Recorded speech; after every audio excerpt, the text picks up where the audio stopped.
Hello বন্ধুরা, আজকে দেখাবো ভোলা মাছের ভাপা। প্রথমে কাঁচা লঙ্কা জিরে বেটে নেব। পোস্ত সর্ষে একসঙ্গে বেটে নিলাম।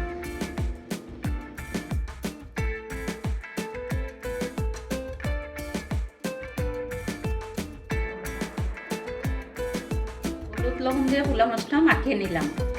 কড়াইটা গরম হচ্ছে, তেল দিলাম।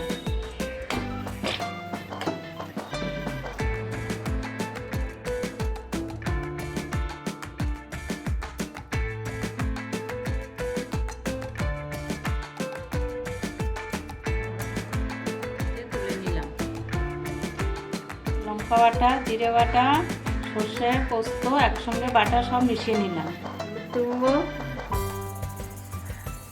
এরপরে কাঁচা সর্ষের তেল দেব। পরে সব কিছু একসঙ্গে ভালো করে মাখিয়ে দিয়ে আমাদের সব কিছু মাখানো কমপ্লিট দিলাম। এরপরে একটু কালো জিরে দেবো।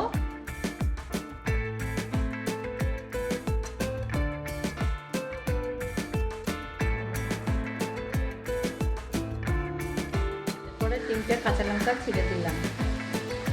সব ঢেলে দেবো।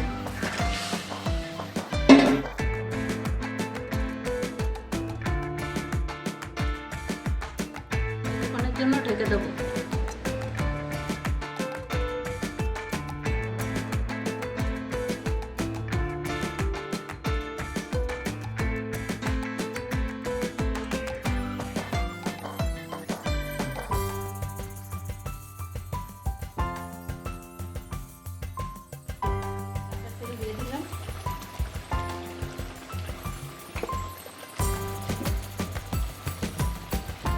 রান্না তৈরি।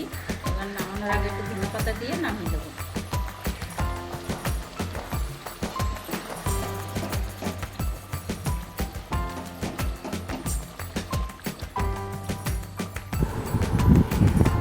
কমেন্টে অবশ্যই জানাবেন কেমন লাগলো।